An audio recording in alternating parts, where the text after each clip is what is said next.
Good afternoon, evening. This is the Lemoore City Council Chambers, 429 C Street, April 5th, 2022. Please silence all electronic devices as a courtesy of those in attendance. Thank you very much. This is the 6:30 p.m. study session, SS1. It is an update on the preparation of the Lemoore Municipal Service Review for LAFCO, LAFCO of Kings County. Mr. Brandt. Yes, thank you, Mr. Mayor. Can you hear me? Nope. Can you get it closer to him? 1 second, Steve. We're trying to get you Sure. more audible. Okay. Tell me when to try again. Is your mic on?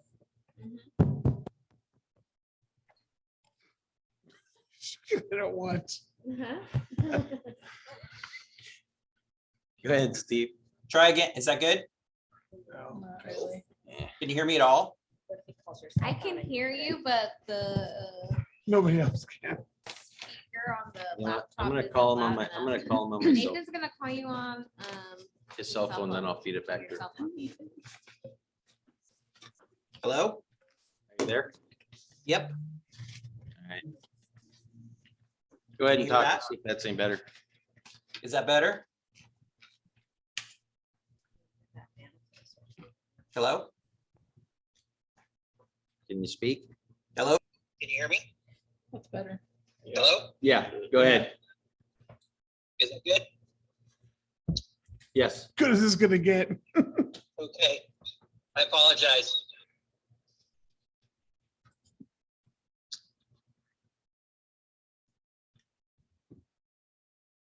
Okay, so this document called Municipal Service Review, here just a second, I'm gonna mute my speakers. Okay. This document called Municipal Service Review is actually a LAFCO document, and it's a document that they approve every 5 or so years. And what it is a review of the services that the agency being reviewed is providing. So, These guys. so in the case of Lemoore, this document talks about all the municipal services that Lemoore provides to its constituents. The purpose of the review is to determine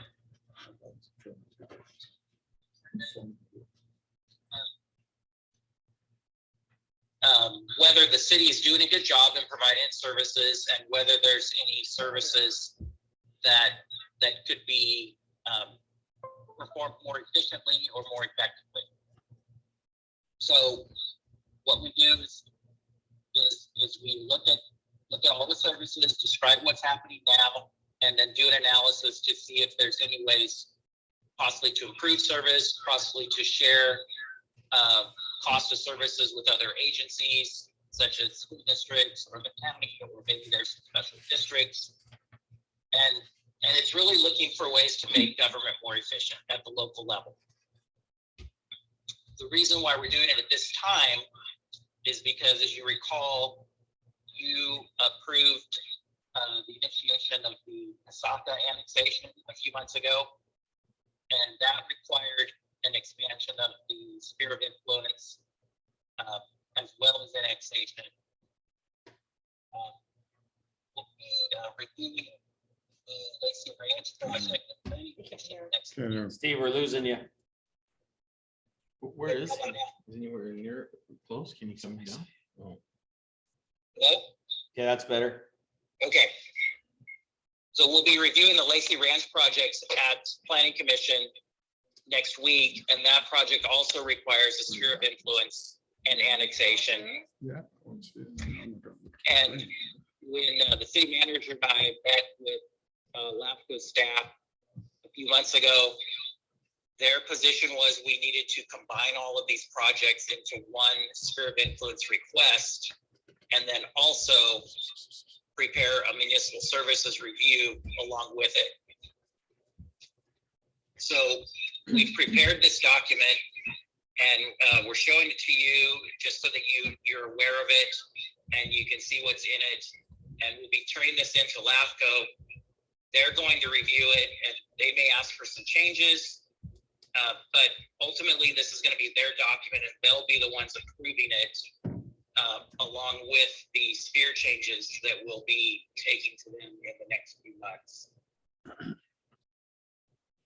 So this is really just a chance for you to review. You're not here to approve this, but we wanted to see the information because there's a lot of good information in here. It really summarizes pretty well everything that the city does for the community.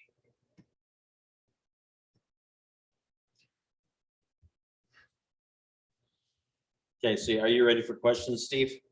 Yes. Okay, so this, what I know before we can look is on the sphere of influence, it's up now. We've added the area north of town, which will allow the Lacey Ranch project to take hold. We've also got in the bottom of your screen there, that green, the annexation for peoples around the Surf Ranch location. And then we also added the sphere of influence to include the properties west of Highway 41, south of 198, between 198 and Jackson Avenue, where the proposed beef harvesting plant is before the county right now to go in. So by doing the sphere of influence now, we added that in case the city should decide to go in and annex that at a later date. We won't have to come back to this.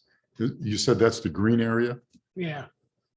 No, what he's talking about now is. Well, that's in agriculture, but yeah, we've added, so if you have another, No, the green area. No, I mean, Green I'm area on just- the bottom left-hand corner of it. Yeah, so why did you stop there at the, why didn't you go all the way down to, because that's Went to properties Jackson. that aren't owned by us and they have no, but we can put them in our sphere of influence, can't we?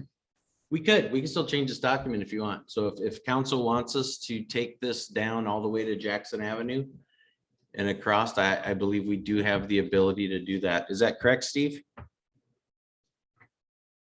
Steve, I don't know if you we could can hear go that. all the way down to Jackson. I didn't hear what he said. He said yes, that we could increase Yes. our sphere all the way down to Jackson Avenue. What's the benefits of doing that and not doing that? The sphere? Yeah, Well, as Steve mentioned earlier, when we went to talk to LAFCO about annexing in, we had a couple annexations going on. We had the potential one north of town for the Lacey Ranch housing development. And then we had Peoples for agriculture that wanted to expand east of their current operation.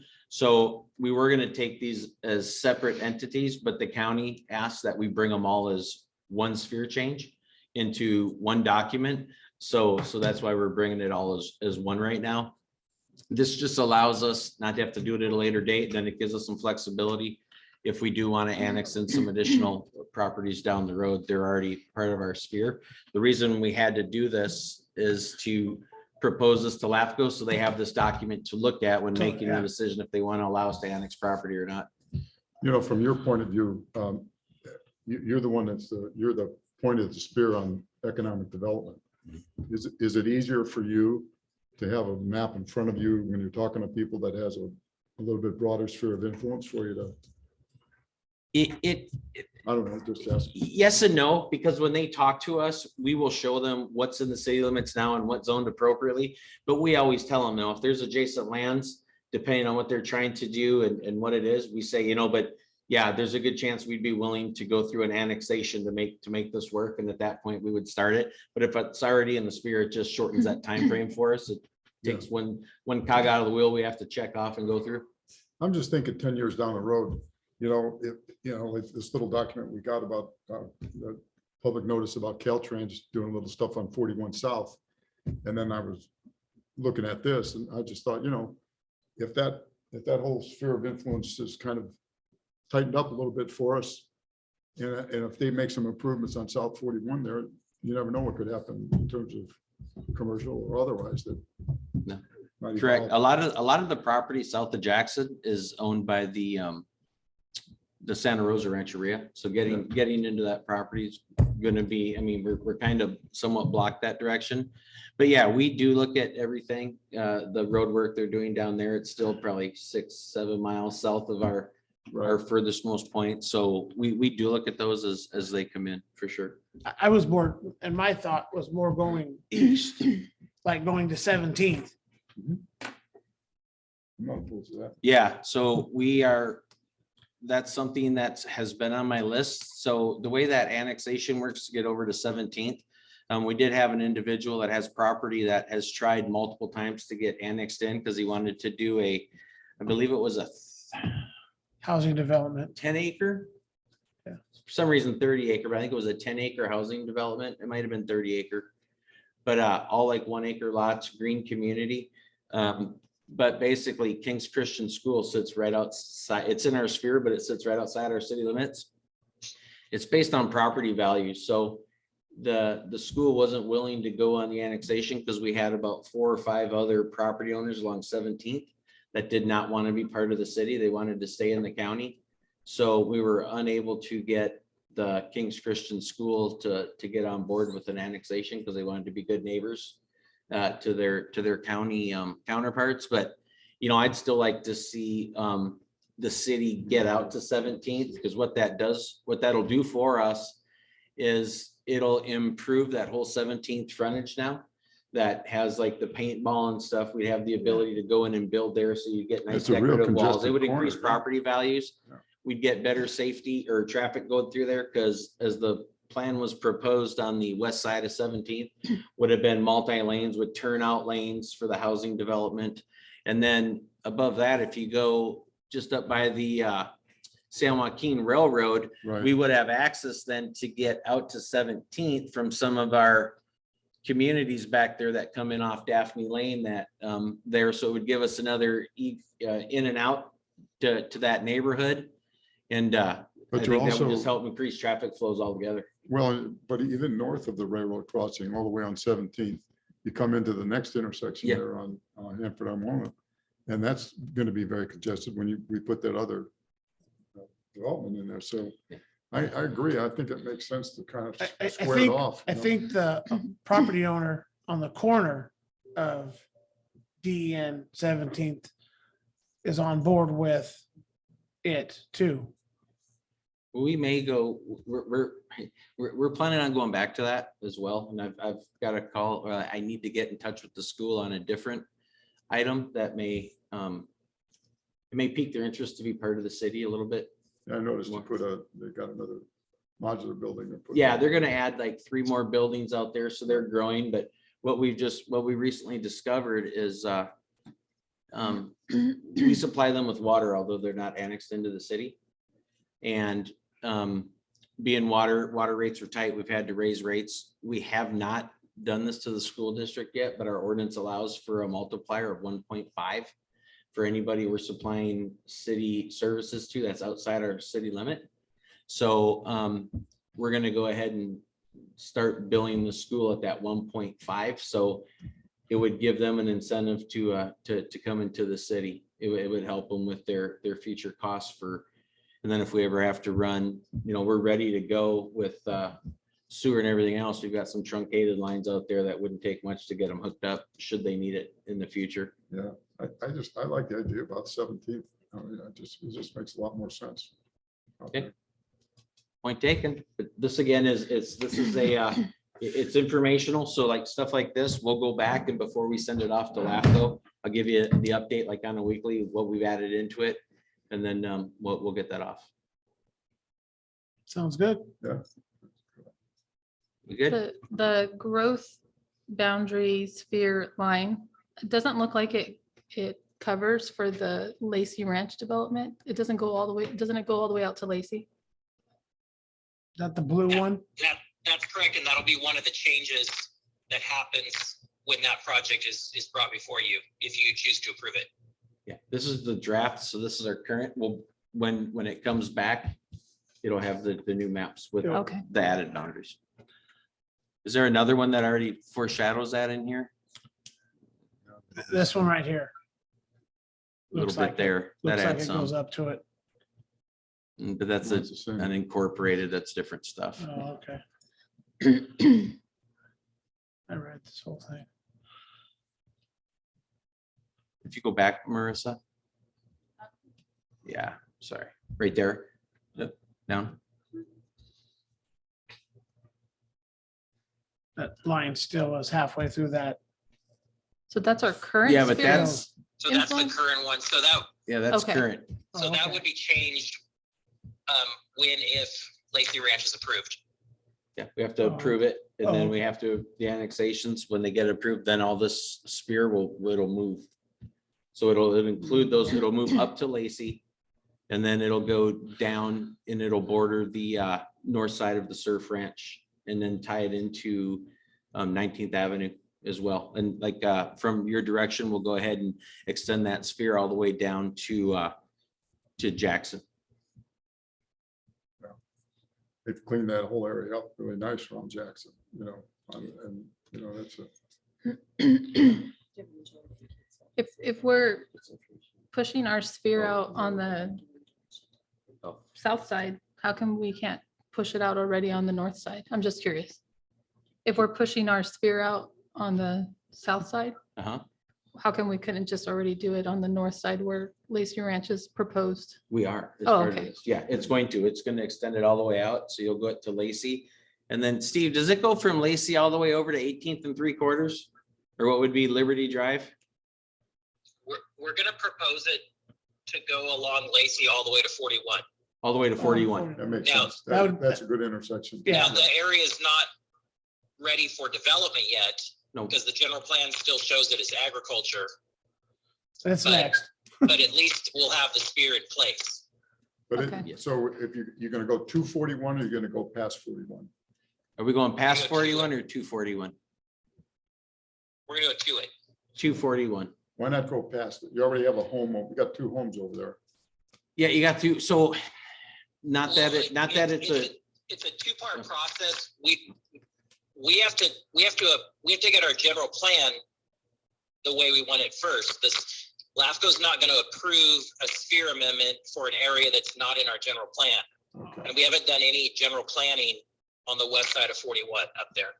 and as we're going through budgets, I think we're planning on bringing a general plan back in fiscal year 24. To do So the it would studies make of sense to the do EIR, the so it'll be sphere 24, around. 25-ish. If we do the EIR, the new general plan and the environmental review, we should be rolling out a new general plan in like probably early 26. And ours expires in 2030. So doing the sphere of influence changes now. Yes, we can do what's actually in our general, because our general plan calls out some of these areas that aren't in our sphere. This catches us up. Right. Catches us up. That didn't sound right. But then once we get the new general plan, if we needed to, we could go back, because every 5 years we got to do the sphere of influence. Then we'll go out and start tackling the other areas. Cool. I like that. Do I have consensus from at least 3 council to extend the sphere down to Jackson all the way from 18th? Yes. Okay, Yeah. I've got them. Any And question? How about 17? Did you get that? And 17th, yeah. And. Yeah, Lacey, that's already in there. Oh, Lacey's already in there. So all we're doing now is going to 17th and all the way down to Jackson. yeah, good. I don't So, wanna so come yeah, back we've again. got head nods. So is that it for Steve Grant on the phone? I'm good. All right, Steve, no more questions. Thank you, sir. All right, thank Oh. you. Does anybody from?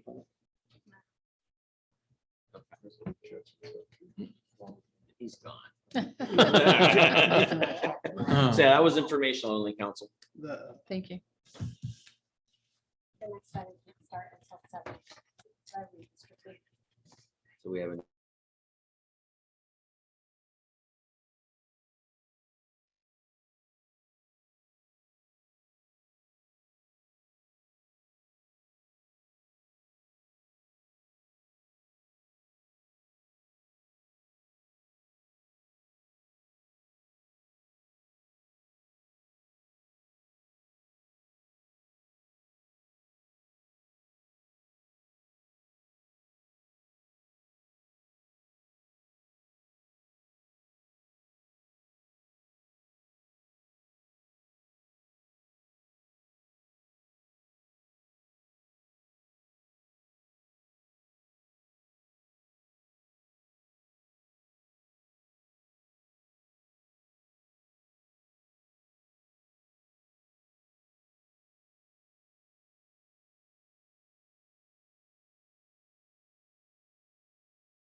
We were talking, sorry.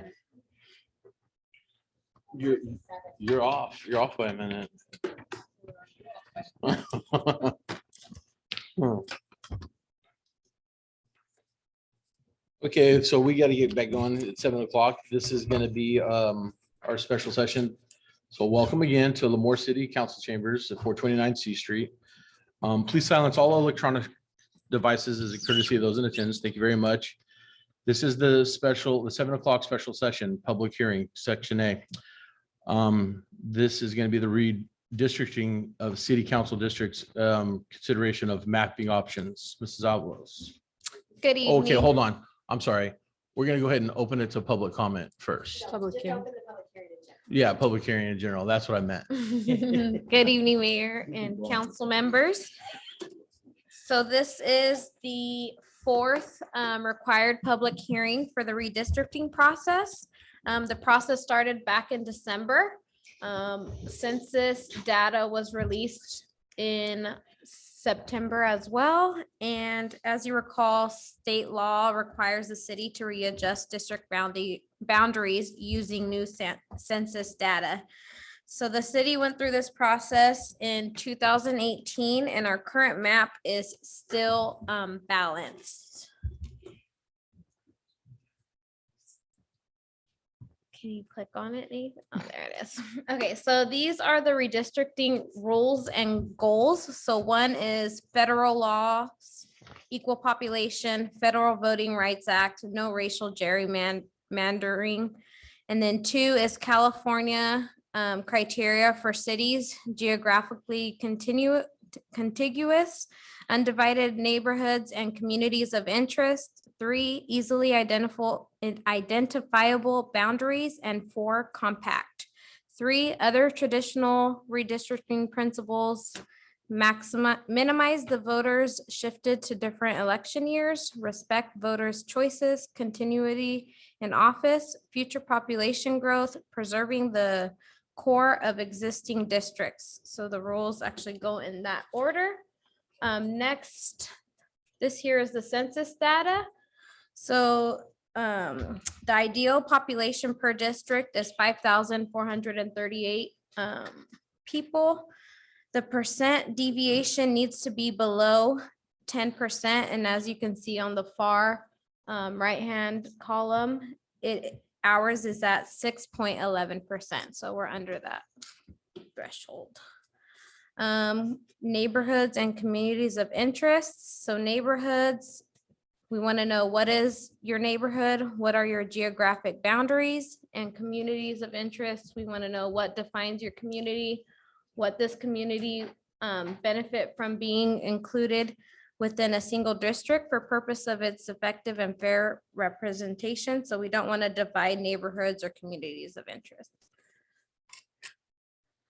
So the next slide is our draft map. So our current map's population balance is acceptable at the 6.11%. And there's no council member pairings and no other maps or comments have been submitted thus far.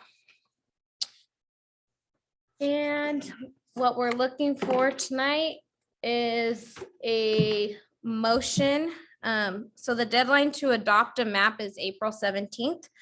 So after the public hearing, council will need to take action on resolution 2022-12, which adopts the boundaries of the city council districts. That concludes. Any questions for me? Nope. Nope. Okay, go ahead and open it to the public at this time. Does the public have any questions, comments on this? Any online, Marissa, or emails or anything concerning? No. None? Okay, so public hearing is now closed. We're going to bring it back to council. Any further discussion from council? None, seeing none. So I'm going to look for a motion to approve 2022-12. Motion. Okay. Mr. Orth, Aye. Mr. Gornick, Aye. and Mr. Cheney, Ms. Matthews. Aye. I vote aye as well. 2022-12 passes. Okay, and so that includes our 7 o'clock, and we will get going back again at 7:30. Thank you, everybody.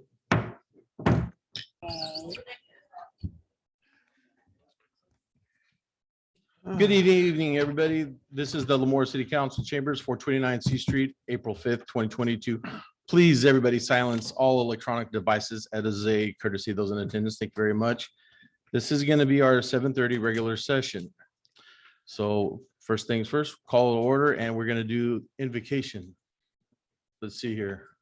Who would like to do invocation? Drum roll. Would anybody like to do invocation tonight? Oh, okay. How about that? Mr. Ernie Smith, can you do invocation tonight? Voluntold. And so go ahead, Mr. Smith, come up here to the podium and say a prayer, and immediately after, stay standing and we'll do the Pledge of Allegiance.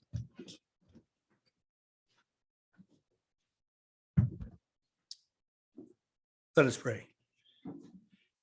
Precious Father, we come thanking you, Lord, for your abundance of blessing that you consistently bestow upon us, Father God. We thank you for your favor. We thank you for your unmerited favor, Father God. Be with us tonight, Father God, in this meeting, Father God. We pray that things will go well, Father God. Open hearts and minds of those who are here, Father God, to learn. We thank you for everything because everything belongs to you. Now continue to bless and keep us. These blessings we ask in your Son, Jesus' name we pray. Amen. Ready? Salute. I pledge allegiance to the flag of the United States of America and to the republic for which it stands, one nation, under God, indivisible, with liberty and justice for all. Thank you, Mr. Smith. Thank you. Okay, roll call. Councilmember Orth, Here. Councilmember Gornick, Here. Councilmember Cheney, Here. Mayor Pro Tem Matthews, Here. and Mayor Lyons. Here. Thank you. Thank you. Agenda approval, additions and or deletions, none, seeing none, we'll move on to public comment. Public comment will be in accordance with the attached policy. This time is reserved for members of the audience to address the city council on items of interest that are not on the agenda and are within subject matter jurisdiction of the council. It is recommended that speakers limit their comments to 3 minutes. And it is requested that no comments be made during this period of time on items on the agenda. The council is prohibited by law from taking any action on matters discussed that are not on the agenda. Prior to addressing the council, any handouts for council will be provided to the city clerk for distribution to the council and appropriate staff. The public will have an opportunity to comment on items on the agenda once the items have been called. The mayor opens the item to the public. So at this time, is there any public comment? You mean to tell me with this many people in here for the first time and we don't have any public comment? Okay, well, okay, young lady, go ahead, come up to the podium so we can hear you.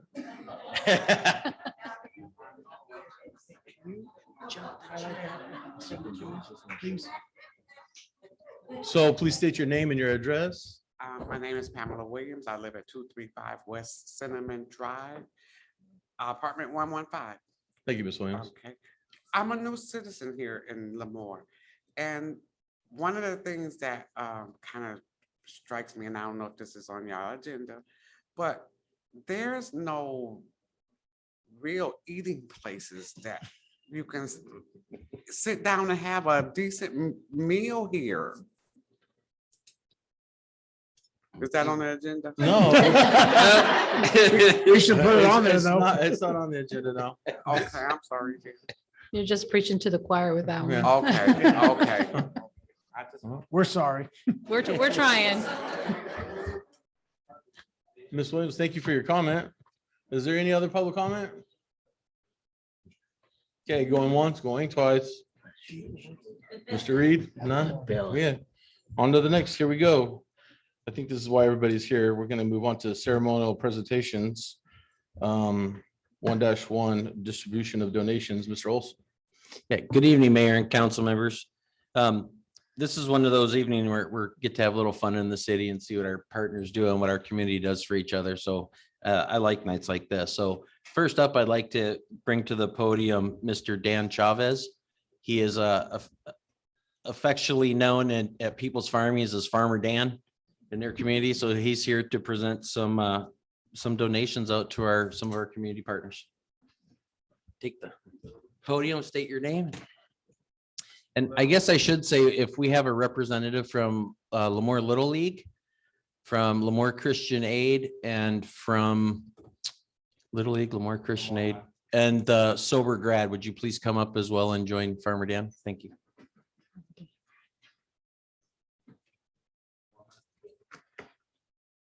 Hi, I'm Dan Chavez. I'm with People's Farms here in Lemoore. And already that's Thank you. great words come back to us about, giving back to the community, and we just want to say thank you for what you guys do and having us in the city. Appreciate it. All right. So do you have your checks there? All right. So for Lemoore Little League, Lemoore High, Summer Grad. Yeah, we'll get them all. Oh, sorry. We'll put them all together. So if I'm not mistaken, the Lemoore Union High School Sober Grad was a $10,000 donation. The Lemoore Little League, that'll go to cover expenses of keeping the city-owned facility over there maintained and well-maintained for the kids to play ball on. That's a $12,000 donation, and that's a 2-year donation to cover this year and next year's facility costs. And then I believe an additional $5,000 to Lemoore Christian Aid as well. So Wow. Right on.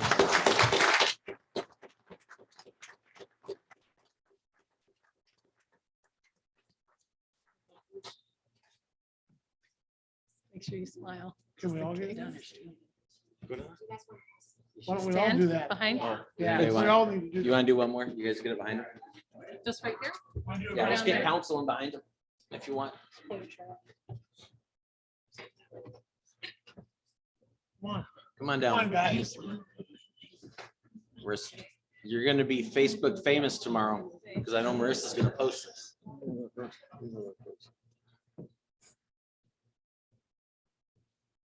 You guys didn't even say cheese or anything.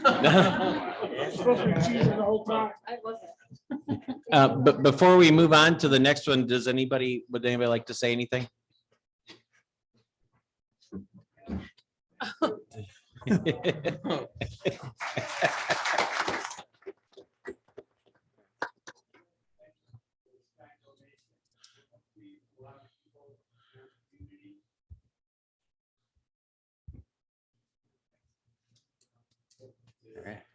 Oh.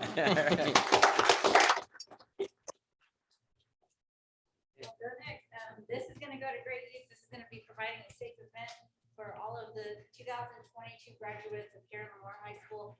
Just provide a fun, safe giving event. All right. Thank you. Jeff Blaine, 265 Somerset Drive. Hey, thank you. Honestly, this is amazing. This is making it possible for our board members and our parents and volunteers to get stuff done down there and make a massive difference for our community. So thank you.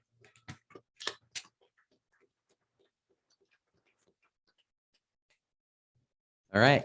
So next up, I'll turn it over here to the mayor in a second, but I feel like we should have had some lighting installed. And what was that little Elvis music they played when Elvis would come on stage? Dr. Smith, you've been around a while. It's been my pleasure knowing you and to still know you. And with that, I'm not going to go into any details because it's all in the proclamation. So I'll turn it over to Mayor Lyons. So Mr. Dr. Ernie Smith, could you come up to the podium while we read this? And I would come down there, but I want to use my microphone, and after I'm Yes. done reading, me and someone else will come down there and say hi to you. So this is a proclamation of the mayor of the city of Lemoore in recognition of Dr. Ernie Smith. The citizens of Lemoore hereby recognize Dr. Ernie Smith for 12 years of dedicated service to the citizens of Lemoore through the Witness for Fitness program. I said that right, yes? Yes. Yes. Whereas Dr. Ernie Smith created a senior walking club named Witness for Fitness in 2010. And whereas Dr. Ernie Smith leads approximately 50 to 70 seniors between the ages of 55 and 95. And whereas Dr. Ernie Smith motivates and instructs the seniors on proper stretching and endurance building. And Dr. Ernie Smith has been and will continue to be a wonderful mentor, motivator, a champion for the senior members of our community. Dr. Ernie Smith has volunteered his time during the last 12 years and has accumulated over 2,500 hours of service to the seniors in our community at the Lemoore Rec Center. Now therefore be it proclaimed that the city of Lemoore does hereby recognize and extend appreciation to Dr. Ernie Smith for his dedication to the Witness for Fitness program, and be it further proclaimed that the city of council of the city of Lemoore on this day, April 5th, 2022, that Dr. Ernie Smith be recognized for his outstanding and dedicated service contributions to the city of Lemoore over the past 12 years. In witness whereof I, Stuart Lyons, Mayor of the city of Lemoore, have set my hand and caused the seal of the city to be affixed to this 5th day of April 2022. Congratulations.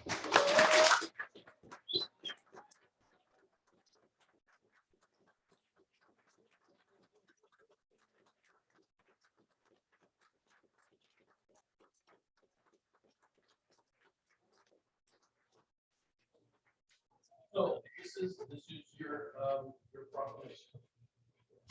All right, thank you. On behalf of the council and your students out here. It's given me a lot of great pleasure to get to see you. Although you love them more. Yes. And I met Ernie, when I was at Klinga, and so was he. But he was always telling me about the more. And the reason I know that is I married him more. She would tell me about the Smith brothers. And this is a Smith brother that's a real keeper. Because he knows I did that. And the reason I asked the mayor if I could do this is he introduced me at a recent event a couple of years ago. And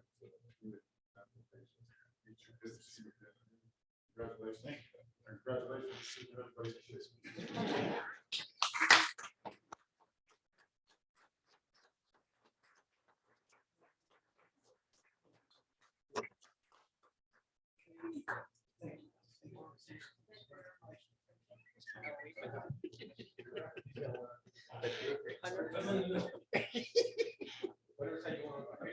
Over there, buddy.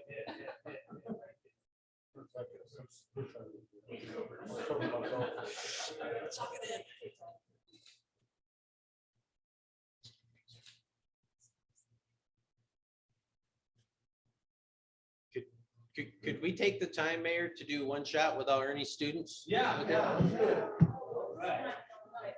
Yeah, no, not with us, just with Ernie, right? Huh? And with you guys, yeah, you can be in there, but I'd like to give them the opportunity to get a group picture if they'd like. Come on up, Ralph. Yeah, you can stay. It's up to you guys. Stay. Tall ones in the back.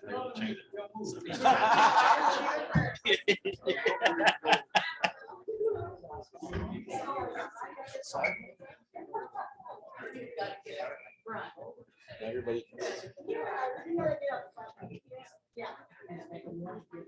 I like that.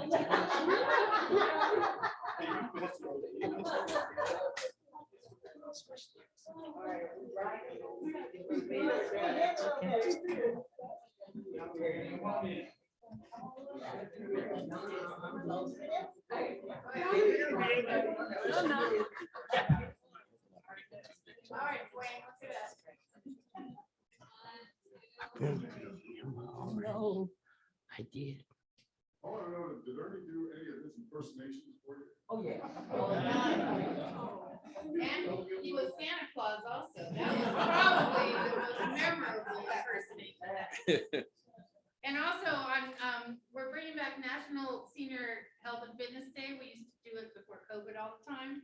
It is the last Wednesday in May and it starts at 8 o'clock at the Recreation Center. And we are also making that just going away party. So if all of you are invited, Right. the last Wednesday in May.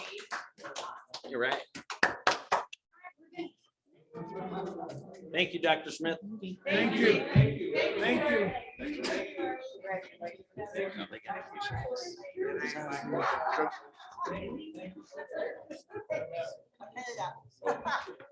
Doesn't look like it.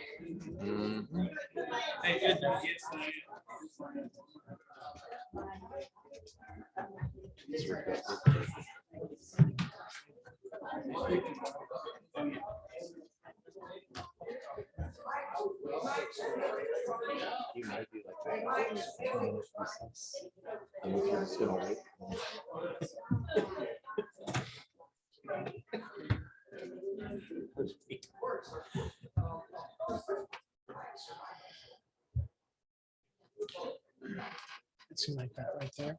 That right there. If you get everything, No, you don't have to go. You can stay. Yeah. Yeah. No, thank you. Thank you. Thank you, sir. Thank you.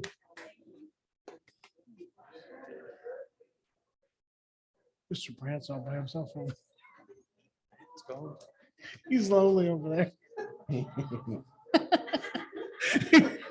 He's all by himself over there. Well, that's his punishment for being late. Oh.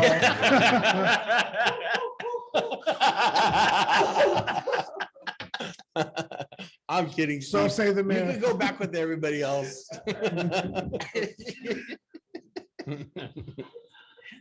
What's wrong with this guy? Actually, it's kind of funny. Okay, well, yeah, Mr. Ernie Smith, that was fun. That was. That was a nice change of pace. So let's go back to the other stuff. Okay, department and city manager reports, section 2. Good evening again, Mayor and council members. First up tonight is Chief Kendall. Gonna follow that. Good evening, Mayor and council members. I just got a couple things.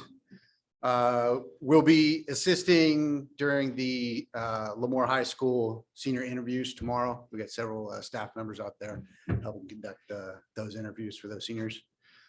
And then, as you know, this Thursday and Friday, we will be participating in the every 15 minutes event out at Lemoore High School as well.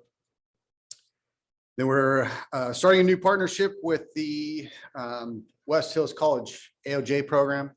We're going to start bringing in some of the courses and during one of their Thursday meetings, they'll come down to the police department, have discussions on what the actual job entails as applied to what their course of learning is.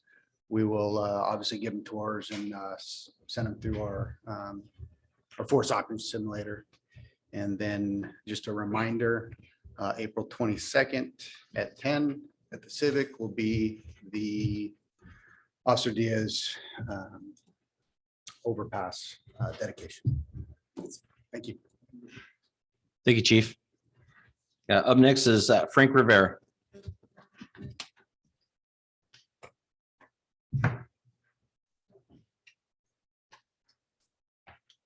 Good evening, Mayor and council members. Just have a couple things to update you. Our street project, we've completed the overlay of Laurel Lane and Far Allen Court. And as you are probably aware, we're on Half Ramona Road, completed the deep grind, putting back the base rock. So if compaction goes right, they'll be paving Half Ramona Road back on Thursday and Friday.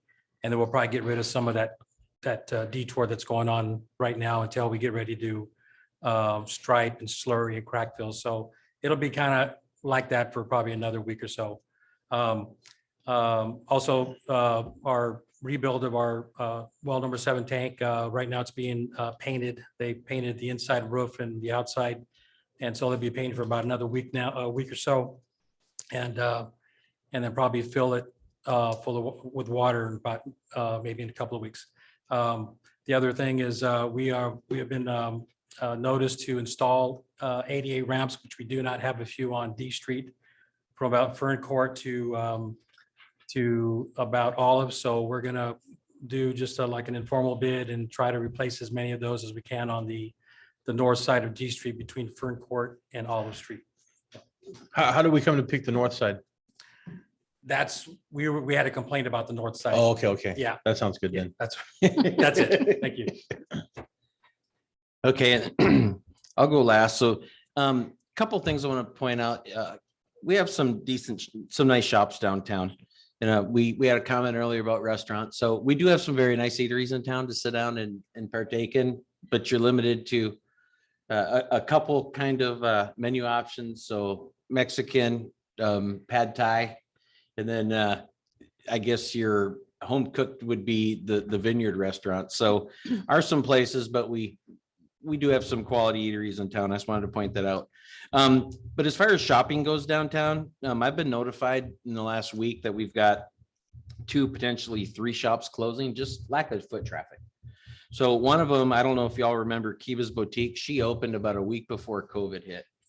And she just informed me that she will be moving her business to the Hanford Mall. She's tried to keep it open, but rent's $1,900 a month, and she doesn't have enough foot traffic to support $1,900 a month to keep open. If she could do $100 average on sales, she said she would absolutely keep Lemoore open. She's actually opened 3 businesses in Lemoore. One was a toddler kind of shop, but just we could never get the kind of foot traffic we needed to help her thrive. So, if you're out there, if you got some shopping to do, please go see Kiva's Boutique, and most of you down there, check out some of our other businesses downtown. The place is cleaned up a lot. It's a nice walk through there. The weather's beautiful. So take the time to go downtown and see what we have to offer. Thank you. Okay, so that takes us into their consent calendar. Items considered routine in nature are placed on the consent calendar. They will be considered and voted upon as one vote as one, unless a council member or a member of the public requests individual consideration. 3-1, approval of the minutes, regular meeting, March 15th, 2022. 3-2, approval notice of the completion of the CIP 5712A site improvements for the Lemoore Public Safety Dispatch Center. Oh, look at that. I can read them right there. That's much easier. Approval of the contract award extension audit services. 3-4, approval of resolution 2022-13 to review and renew the declaration of a local emergency and the related declaration and orders therein. So would any members of the council like to pull anything off our consent calendar as of now?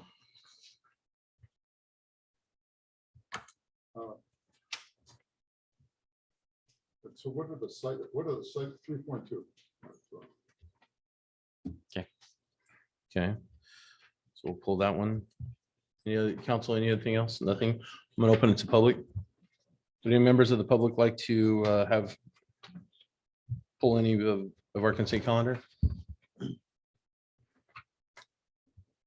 Okay, seeing none, I'm gonna bring it back to council, and I'm gonna look for a motion to approve the 3-1, 3-2, and 3-4 and 3-3, excluding 3-2. I'll make a motion. Okay, Ms. Matthews I'll second. and Mr. Orr. So Ms. Matthews, Aye. Mr. Orr, Aye. Mr. Warnick, Aye. Mr. Cheney. Aye. I vote aye as well. So that takes us to 3-2.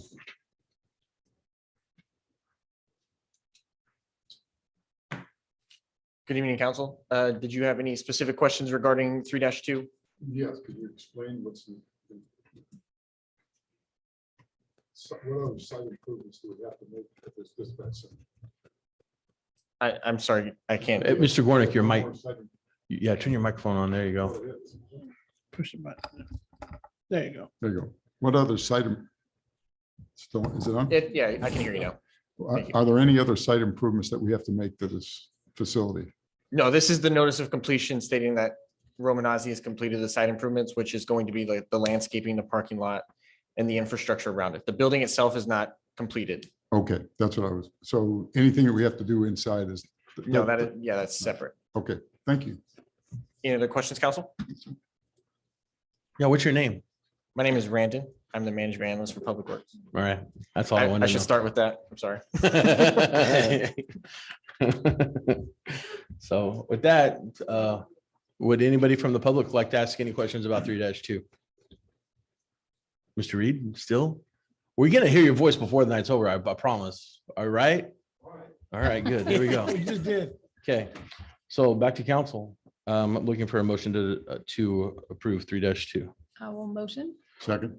Mr. Matthews and Mr. Gornick. So Ms. Matthews, Aye. Mr. Gornick, Aye. Mr. Orth, Aye. Mr. Cheney. I vote aye as well. 3-2 passes. So consent calendar is done. Let's see. Public hearing. 4-1, public hearing. The introduction and first reading ordinance 2022-02, adopting military equipment use policy pursuant to Assembly Bill 481. Mr. Kendall. Good evening again, Mayor and council members. Tonight, I'm seeking your approval in the adoption of the military equipment use policy in accordance with Assembly Bill 481, which was signed into law on January 1st.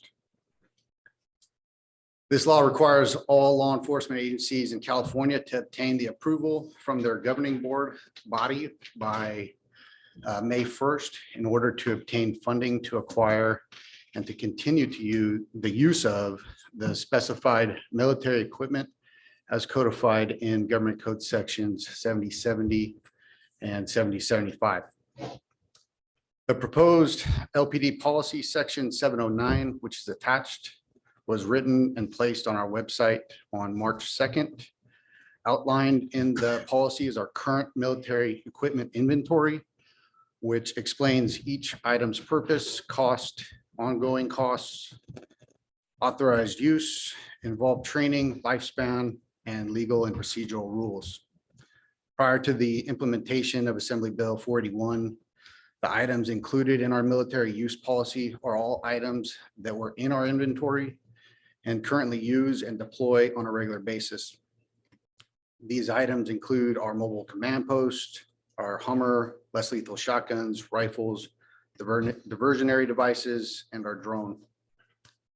If approved, Assembly Bill 41 requires the Lemoore Police Department to submit an annual military equipment use report to the City Council within 1 year of approval and continue to do so annually for as long as the military equipment remains available for use.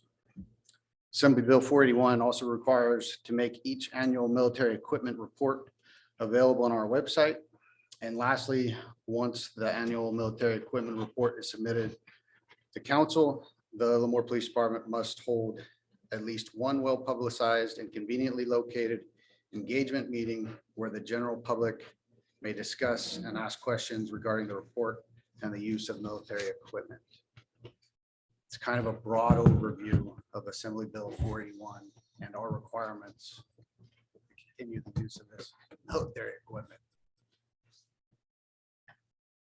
I will entertain any questions at this time. Is that our air conditioner or is that It's the air a conditioner. drone? Okay. What kind of equipment are we talking about? I think that's the one that I think most people want to know. Sure. So I kind of gave you what we currently have. It incorporates our mobile command posts, our rifles, our less lethal shotguns, the drone, things of that nature. A lot of the stuff that's outlined in AB 481, we don't own, like an MRAP or a tracked armored vehicle. Is that something you'd want or is that? No, Okay. in all honesty, I mean, an MRAP costs on average $900,000. Yeah. We participate in the Central Valley Regional SWAT team. They have one Yeah. on there. And so there's not really a need for the city to own one. Okay, that's good. Right. And so like when a situation exists, we can get one. Yeah. Yeah. The reason I asked the question is also for the public to understand that, it's not, you're not building an arsenal there. This is just to augment, what. Right. what you I have mean, there. the bill's intention was to create that transparency and what the city does own and what we do deploy. But you're right. We're not we don't have half of what is Right. included in this All bill. right, gotcha. Sure. The other question I had was, in the legislation, it talks about you'll designate a member that will be the coordinator for this. Mhm. Are we talking about another person or are you? gonna No, designate that as it's a- just another assigned collateral duty. It's ultimately going to be Captain Ochoa. Okay. Once I get it implemented. Does Captain know that yet? or- He does now.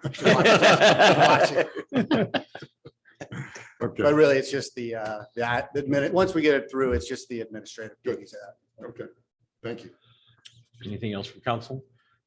Would a no vote cause you to have to sell those rifles, AR-15s to civilians? We would have to sell those to a licensed dealer, correct?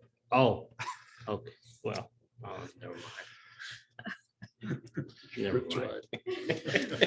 try. Okay, so we're gonna go ahead and open to a public hearing at this time. Would any members of the public like to comment, question?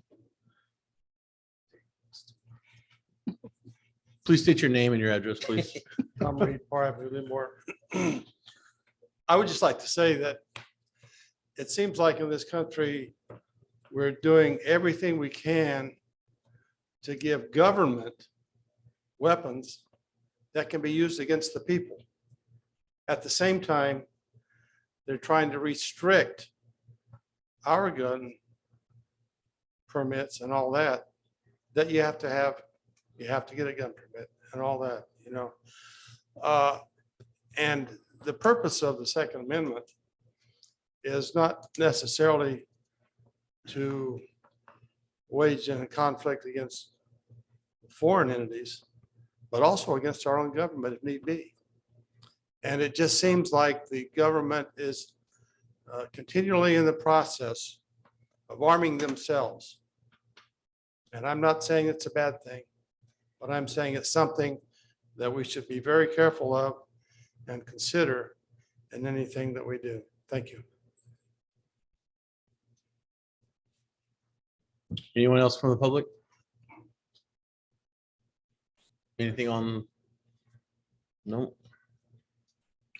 Okay, so I'm gonna go ahead and close public hearing at this time. Bring it back to council. Council, do you have anything further to add or no? Just for clarity, I want to ask you, so if this were to be no voted, then those items that Mr. Cheney was trying to get a deal on, you guys would no longer be able to use those, correct? You're 100% correct. Yeah. And the items that you stated are the less lethal options that you have currently. Absolutely. So I have another Yeah. question, if I may. So as I understand the procedure, we establish this process where you identify what you want. It comes to us for approval and then moves forward, or how is it? Everything's been outlined as far as our inventory within our department policy.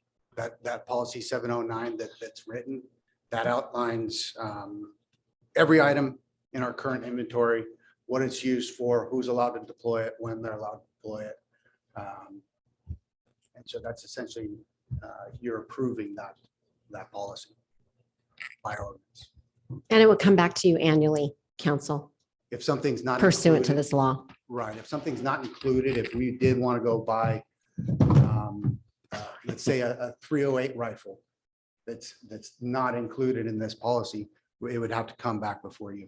Yeah, like, let's say if you wanted to include a mobile command post.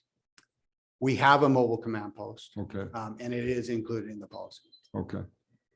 So if we saw one on the your wish list to purchase, we would have two, or you would be replacing one, or, would we get any explanation for like why you needed two, or would you just have one, that kind of stuff? Right, I mean, we would justify any type of, you're talking about like if it was going through the budget process, or Yes. if I came to you on an outside budget amendment or something like that. That's Yeah, right, yeah. yeah, you would.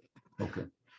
So I guess my point is, so you're restricted as we are with respect to what we allocate for the budget. right? So in other words, you couldn't request this and anticipate that you're gonna get it all because it's gonna have to fit in your budget, right? Correct. Okay. So who would make the reductions? You know, so if we said, it's over your budgeted amount, how do you intend to fix that?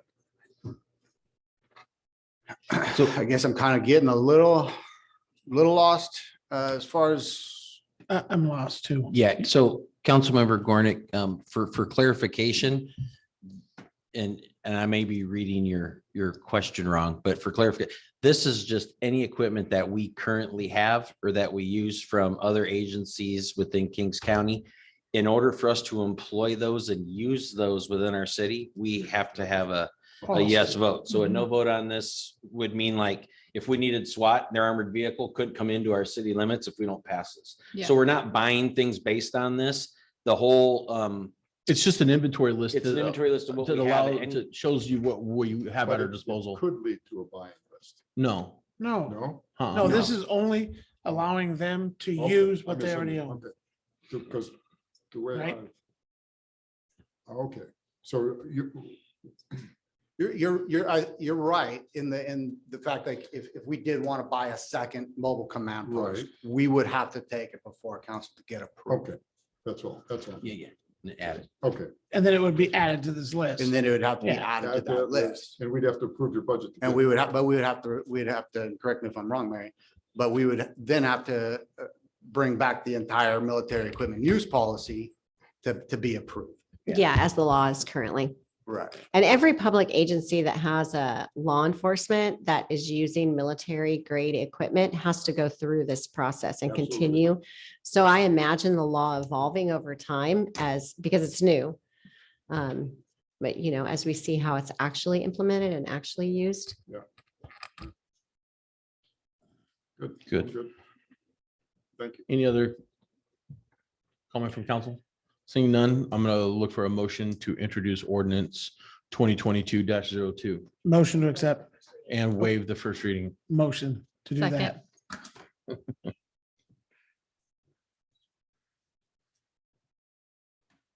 Okay, Mr. Orth, Yes, Ms. Matthews, Yes. Mr. Gornick, Yes. Mr. Cheney, Aye. I vote aye as well. The yeses have it. So that takes us to 4-2, the public hearing.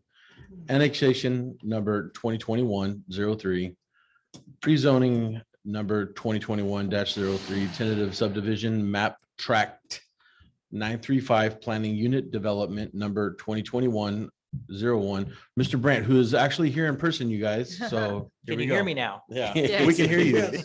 We can hear you. Good evening again, Steve Brandt, City Planner. This is a project proposed by Lennar Homes for a 148 lot, single family subdivision. The site is on the east side of 18 3/4 Avenue or Liberty Avenue or Liberty Drive in the city. And it would be south of the Glendale alignment. So this project would have a new Glendale Avenue that would then connect to the existing so that you'd be able, so Glendale would then go from 18 3/4 all the way back to Avenue 18 or Lemoore Avenue. The project is on 30.3 or 3.3 acres and would have the 148 lots and a ponding basin kind of in the middle. There also, besides the connection to Liberty Avenue, there'd be a connection to Spruce Avenue, which is a stub street on the neighborhood directly to the east of this proposed neighborhood. There's two parcels between the proposed subdivision and the existing city limits. That's about 10 acres. Do we have a map of that? Oh, Or are we just looking at Yeah, this? go to the, if you can go to the annexation map. So the annexation that's being proposed would cover all 5 of these parcels. The top 3 are the proposed subdivision. The 2 The two southerly ones are not proposed for development at this time. They're under different ownership. It's owned by the Cabrera family. There's a single family home at the front where they live and an orchard in the back. When we first started working with Lennar Homes on this project, we had some discussions with LAFCO staff, and they indicated pretty strongly that they would not support annexation of only the northerly 3 parcels into the city. So we, Lennar and the city started having discussions with the Cabrera family about bringing them into the city. They were initially reluctant, and we did some investigation for them, talked to the county ag commissioner about whether annexing into the city would in any way hinder them from continuing to farm. The ag commissioner said, no, it would not, as long as they continue farming the same way they're farming now. They also were concerned about having to pay for any improvements along the street, and Lennar Homes agreed to pay for those improvements as well as hooking the house up to city water and sewer, not at the Cabrera's expense. So with those conditions, we had a meeting with the Cabrera's, and they agreed to sign something saying that they supported annexation, and that form is in your packet as an attachment. So we have full property owner support of the annexation of all 5 of the parcels. So like I said, Liberty Drive would be widened on the east side of its alignment with curb gutter and sidewalk. And so that would mean that once the other Lennar project that's currently under construction would be finished, you'd have a full sidewalk length all the way down to Hanford-Amona Road. The traffic study that was prepared for the project indicated that there's going to be delays at Liberty Drive and Hanford-Amona Road if it stays in its current state. And so it's proposing signalization at that location. I can say a little bit in advance, the Lacey Ranch project that we're also proposing, that traffic study also brought that up. So what will happen is this project and the Lacey Ranch project, assuming it's approved, would pay traffic impact fees that then the city could use to signalize that intersection. So that'll be happening along with these developments. And so the payment of the impact fees is the developer's fair share of the cost of the signal. There's a ponding basin in the middle of the site that'll support the project. Water and sewer will be hooked up, will be extended to the city. And the map, again, you can see how the map is laid out. The planned unit development portion of the project proposes lots that are smaller than what the zoning ordinance allows as a standard. The lots that are being proposed are similar lot sizes to what Lennar's proposed on other projects that they've done recently. One of them most recently over by West Hills College. So staff has reviewed these, and you know, we've had a lot of discussion internally about smaller lot sizes. It's a trend that's happening in a lot of cities in the valley. It's a way of keeping homes more affordable, and the market seems to really support it. So we're recommending the proposed lot sizes as part of the PUD, as well as the modified building setbacks, which are listed on page 153 of the packet. There's a table that compares the existing and the proposed minimum building setbacks. So there was a mitigated negative declaration prepared for the project to be in conformance with CEQA. No significant impacts were found. There were mitigations and those will be incorporated into the conditions of approval. As I said, one of those mitigations was payment of impact fees for the future signal. So the project is consistent with the general plan. Because we're doing an annexation, you need to pre-zone the site. So it would be pre-zoned low-density residential, RLD. And so there's 4 approvals that you would take to approve the project. The a resolution to adopt the mitigated negative declaration and initiate the annexation. Then an ordinance for the pre-zoning, an ordinance for the planned unit development, and a resolution to approve the map with the conditions that are in the maps resolution. Open for any questions. Yeah, I have a question. So the map, boy, just looking at those maps. So it had a connection road on the east side of it. I can't read that. Is it Glendale? No, I can read Glendale. Glendale, the one that's the stub. Yeah. On the, that's, So that's gonna be Spruce. Okay. So it's connecting to another stub directly to the east. Yeah, that's Spruce there, that's gonna be Spruce. Okay. Yeah. That was my only kind of curious question. And is there gonna be so then there also shows, I can't read it either, on the very south end, like a road that dumps out to the south side. That's a stub street to anticipate An access from when the Liberty? Cabrera site develops someday. Then Oh, then okay. they'll So be it'll able be to- fenced off. It'll be just a white fence. It'll be blocked off Yeah, for now, blocked off. yes. But you did remind me something I didn't say about Spruce Avenue area. We did have a member of that neighborhood come to the planning commission meeting. And as of the result of the conversation that ensued, the commission recommended an additional condition that all of the homes along that east line there be required to be single-story homes only. Oh, yeah. And Yeah. so So you're talking about like lots 118 through 108, probably including 107, Yeah, 6 yes. and 5. 5. Yeah. Yeah. So, and the developer agreed to that at the hearing. So that was added as a condition. So tell me where this, what is this in relationship to Lennar's current project that just finished? It would be, Just to the north? the of it? the Cabrera site would be directly north of the second phase of Lennar's project, which is not yet under construction.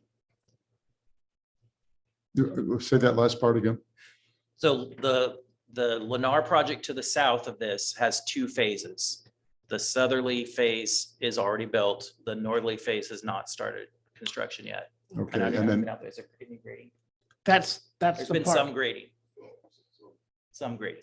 some grading.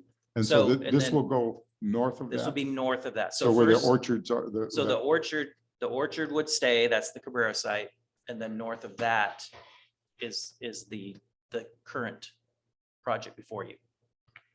Okay. So I'm picturing in my mind, the Lennar project is on the corner of Hanford Armona Road Yes. and Liberty. Mhm. That would be the northeast corner. So north of that project. There's the an Lennar orchard, project, there's a home and an orchard.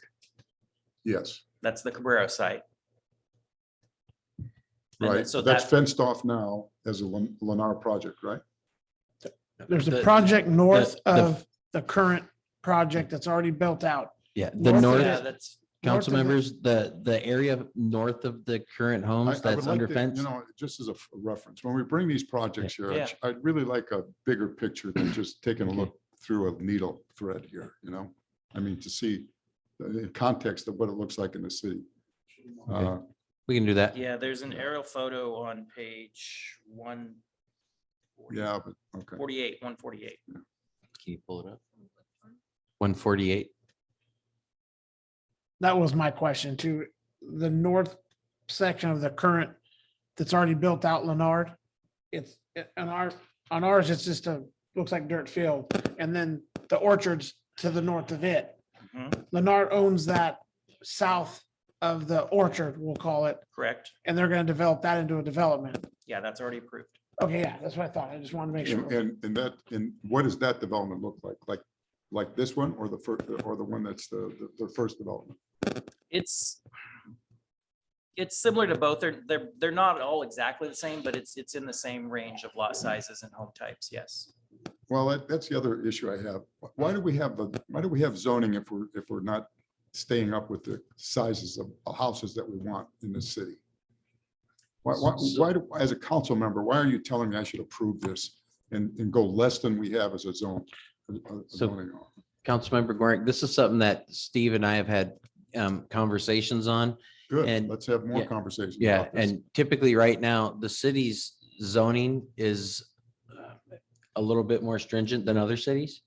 So most developers are used to having these smaller lots to build on, but our minimums, most other cities have smaller minimums we have, which causes them to come to us with a PUD. So there's been talk about maybe we change it so we don't have so many PUDs if we could come up with a size, but. Well, what does Hanford have? You know, I was just over there the other day looking at a couple of developments.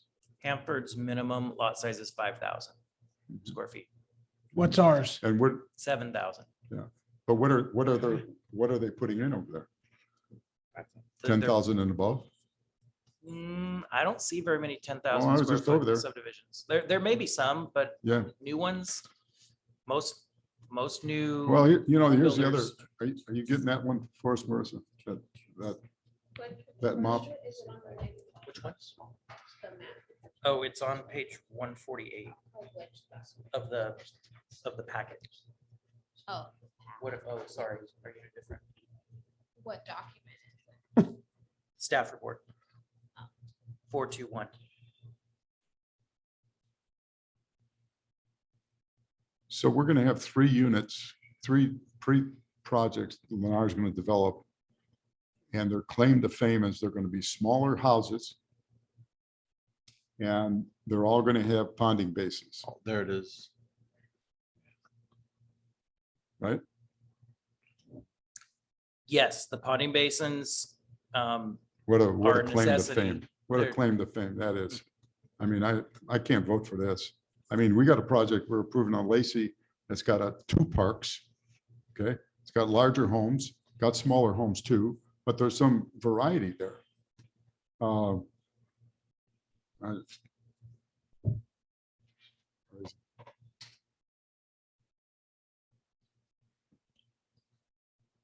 So how big are these lots? Like 4,500? Go back here. Smallest is 4,320. The largest is 10,684.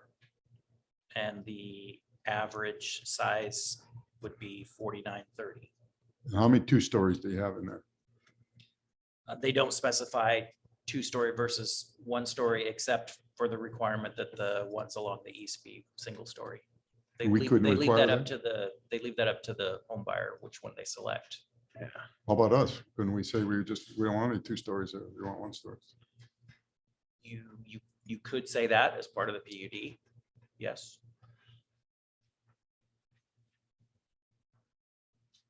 If we do that, we're kind of telling people what they're allowed How to to live. buy. Yeah. How to live. Well, we're telling them how to live now. Yeah, but they have an option not to buy it.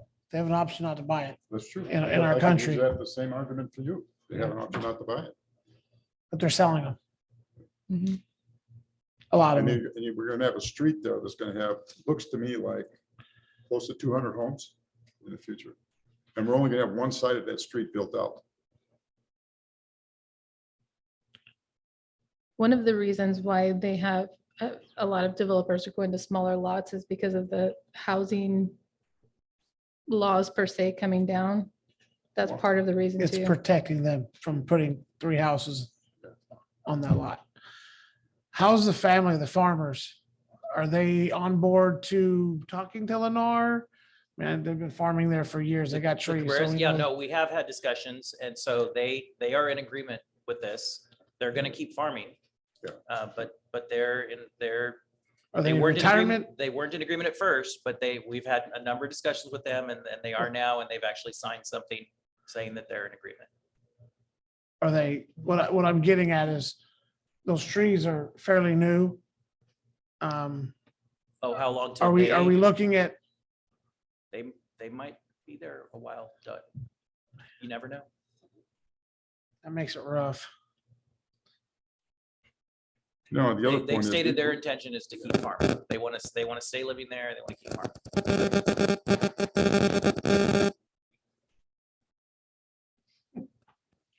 Okay. Okay, any other comments from council? Questions? None? Oh, wait, go ahead. I just in looking over everything, just had a couple of things to put out there. Sure. One of my questions going through all of this is if there were any plans for the sub basin. It's a lot of area that you could do some stuff with other than just basin. I don't know if they've thought about that, but just something to think about. Okay. Also Meadow Avenue, I saw on there. If you want to keep continuity in the street, it would be Meadow Lane, not Meadow Avenue. And I just want to also say that I appreciate the Planning Commission and them doing their due diligence. They asked a lot of questions and got a lot of that worked out for us before it came to us. So I just want to thank the Planning Commission for their work in this too. Okay. And one more thing. Yeah. For us, as a council, we don't get rooftops. We're not gonna get restaurants. Right, just get a lot of drive-through. Okay, And so we at don't this get- time, I'm going ahead and open it for a public hearing. Would any members of the public like to? Yes, sir. Good evening, Mayor. Good evening, Council. My name is Jeff Calloway. I'm with Lemoore Homes and we'd like to, we're kind of excited about this project. We hope we can get the excitement with you guys. We want to keep this thing going and our new community in Lemoore. We'd ask your approval on the tentative map and the other entitlements. And if I could answer any of your questions, I'll try to right now. Yeah. How soon do you see I guess it would be phase 2 north of the current project? How fast do you see that being? Well, we're trying to shake the grading plan loose from the city right now. And once we get that, we're gonna go. We've had some local, state and federal issues out there that we've dealt with, and that's all behind us now. We've had an extended cultural study done that's kind of held us up a little bit, and we're ready to move now. And our plans are in with the city for review. As soon as that, we had to change everything around a couple times for different requirements through the process from when it was originally approved. And our engineers predicts the grading plan will come out for at-risk approval in the next 3 or 4 weeks. And we're lining up crews now. Okay. And I'll go right up to, like we talked about, the Rivera's property. Yes, sir. Question. So how many different home plans do you have, Lennar, by square feet? For this? No, just in your inventory. Yeah, like, if we look at each type, each size. Let me give you a size. We have Let's say at least- 2,000 to at least- 2,500 square At least feet. 25 different homes. And at this size, we're looking at a little over 1,400 square feet to around 2,500, 2,600 square feet. And it's a 2-story, 2,500. Some are 2-story, some are single. All the ones in the yellow are going to be single story. You're gonna put a 2,500 square foot home on a 7,000 or 5,000? 4. Well, some of the 2 stories would accommodate that. But where's your single story 2,500 square foot? home? These are the beige ones up here, or the non-yellow. Non-yellow. Will be available for 2-story. Yes, And then all the yellow ones are single story. yes. 2,500 square feet. Has a bigger home, yeah. Let me get this right. So your yellow ones, you're saying you don't know how many of them, but some of them could be 2,500 square feet, single story. Yes, Okay.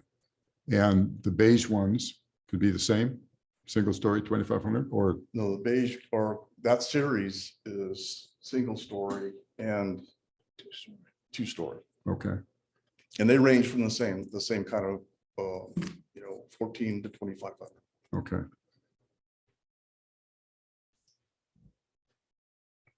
And you have planning commission didn't talk to you about any kind of a park or recreational area in there? Not for this site. I know, but We're you've got, building the park on the other one.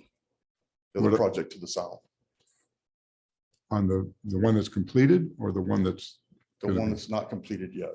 okay. The one I asked about. We got a 2 acre park over there. Okay. Or around 2 acres. Because you have no recreational activities on that side at all. You got a busy intersection to cross. Unless you want to have go fun in the canal, stuff like that. That was my park as a kid. The Same. drainage pond, is it gonna have a chain link fence around it? Got it. Should. That's gonna be, What's we the have to fix size the of pond. the, that's gonna be attractive. what's the size of the drainage basin? I don't know the exact size. My engineer is not here tonight, has that Gotcha. information. It's one, Just under 12 2 acres. About 12 of those homes to the north of it. You can read that, Nathan? barely. If pretty you blew big. it up a little bit, I could, but there you go. 400 by It's like 420. 198 or call it 200 by 425 425. It's pretty big. or 150. A lot of mosquitoes. Yeah, but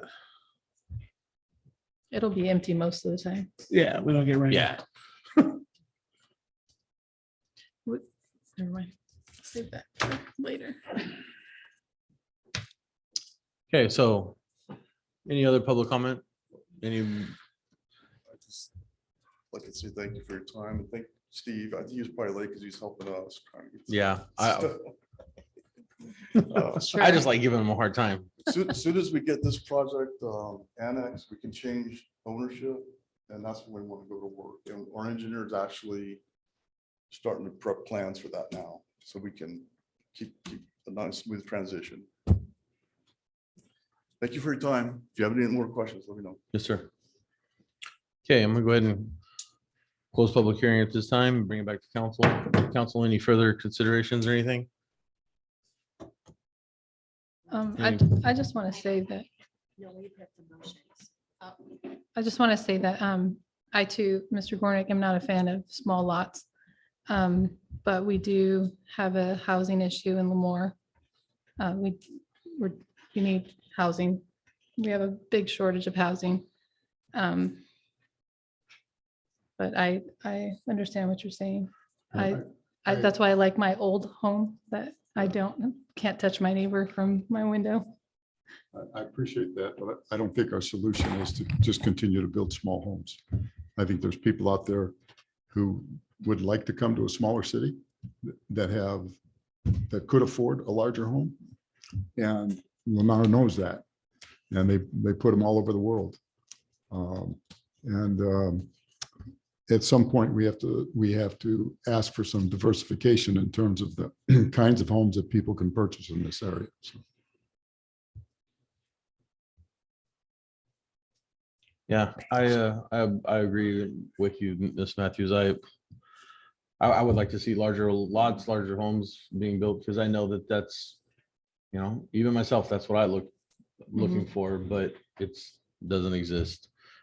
Can I ask a question of Jeff? Yeah.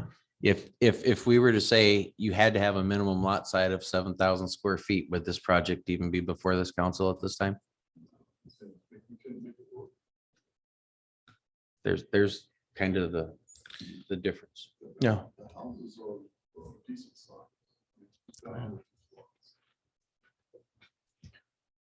Okay, well, so at this time, I'm looking for a motion to adopt resolution number 2022-15, approving the mitigated negative declaration and the initiating annexation number 2021-03 and introduce ordinance number 2022-03, approving zoning map amendment number 2021-03 and waive the first reading, introduce ordinance number 2022-04, approving planned unit development number 2021-01 and waive the first reading ordinance and adopt resolution number 2022-16, approving the tentative subdivision map tract 935 in accordance with the findings and conditions in the resolution. So that would be the motion. I'm not going to make you guys say the whole thing, but that's the motion that we're looking for. So I don't have to say all of it, No, you don't. Mary. Okay. I'll make a motion to accept all those four things, The proposed the motion. proposed motion. Okay, Mr. Orth, I have a motion. Looking for a second. I will second. Mrs. Matthews. Mr. Orth, how do you vote? Aye. Mrs. Matthews? Aye. Mr. Gornick? No. Mr. Cheney? I, I vote aye as well. So with that, our motion passes, which takes us into our new business. Report and recommendations, audit report for the year end June 30th, 2021. This will be fun. Mrs. Spears. Yeah. Good evening, Mayor and council members. So duly presented this evening by Brian Henderson with Hudson Henderson. They are audit firm. Yeah, we're gonna have Is to it figure it me? out. It's you. Your No, electric I think it's personality. the cord on the ground got walked on.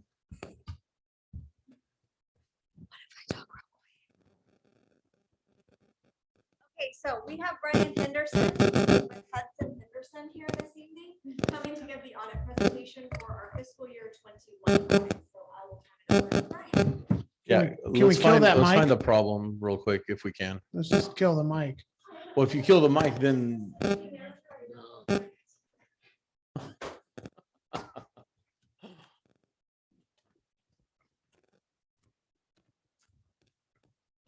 Turn mine off, it's not mine. I don't think it's a single mic. I think it's a connection somewhere. It seems to be getting better. Someone's doing something that's working.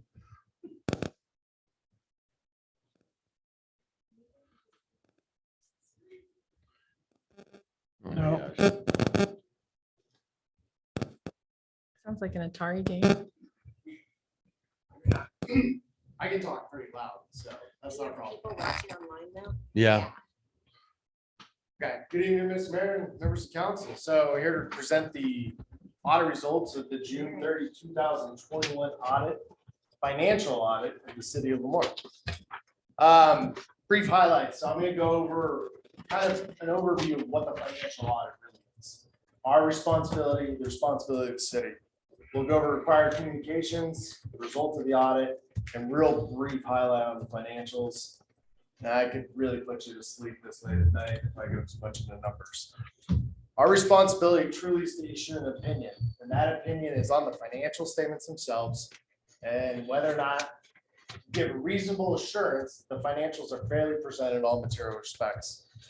The purpose of our audit is not to detect fraud, and we're not responsible for finding fraud. We consider fraud as part of our risk assessment summary in determining procedures that will ultimately determine how we conduct the audit.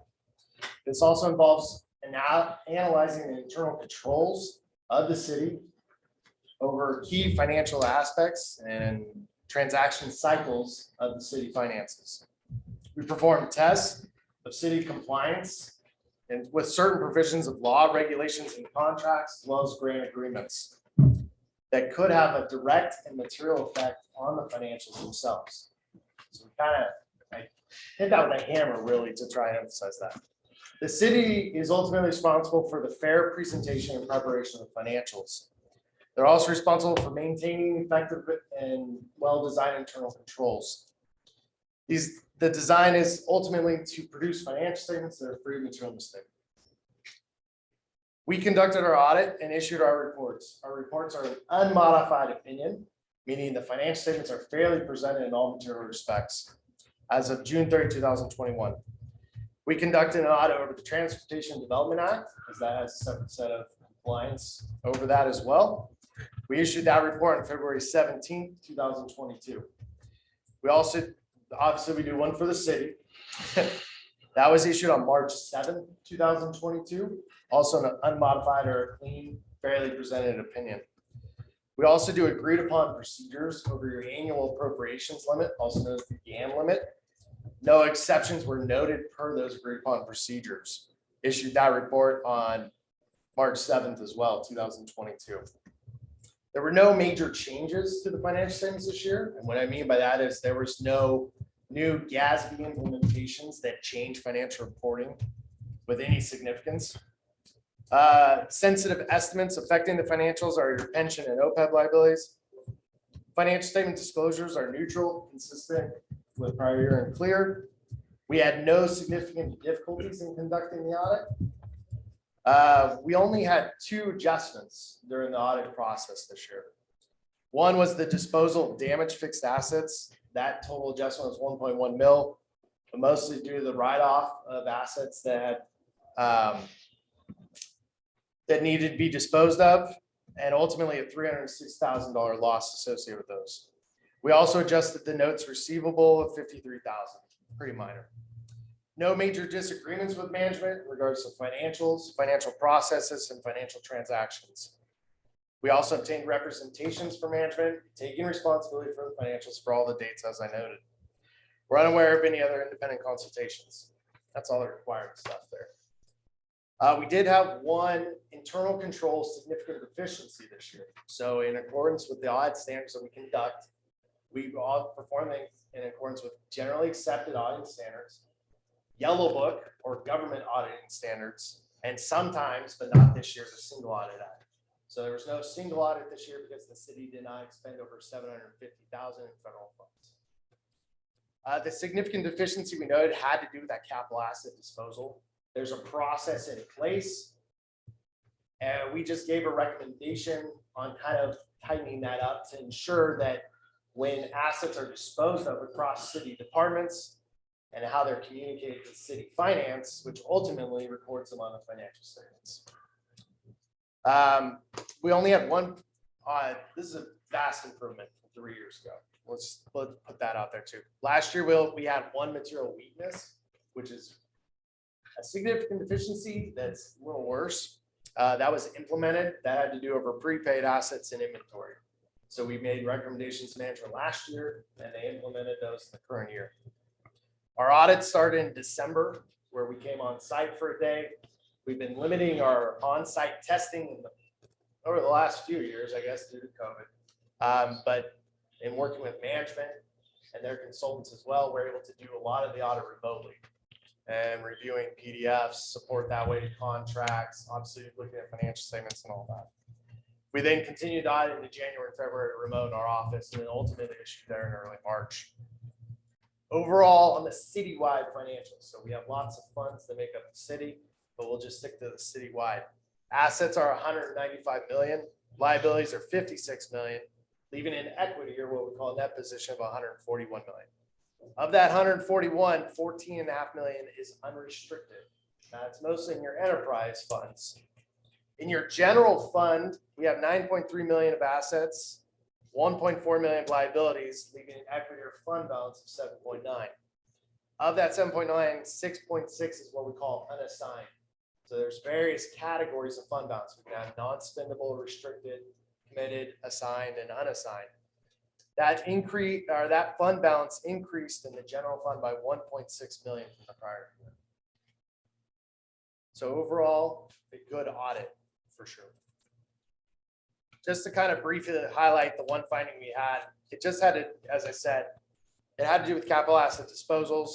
Our recommendation was to implement multiple levels of review across various departments and ensuring that reporting makes it to the city finance department to properly record them.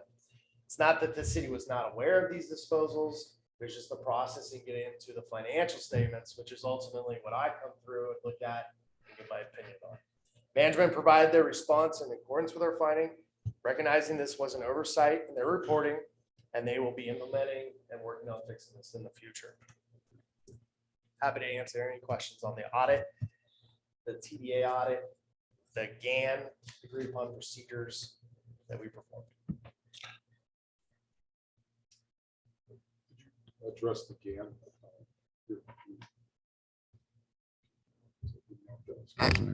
Could you address the GAN?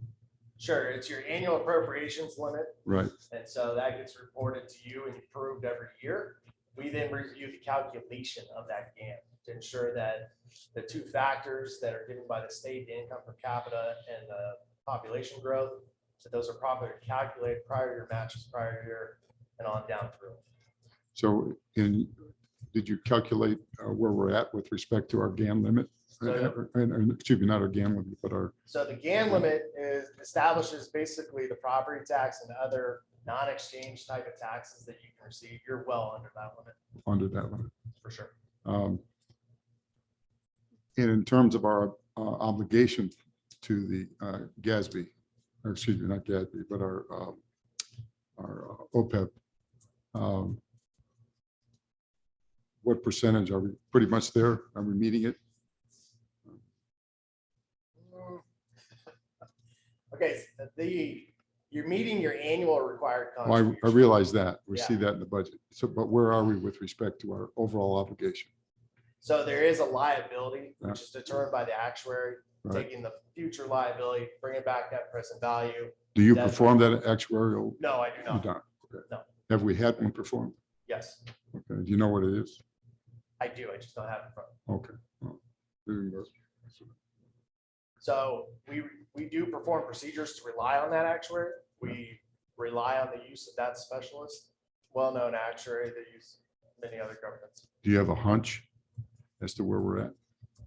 It's been a month and with tax season numbers, Okay. I don't want to spit one out. All right. I'm not confident with.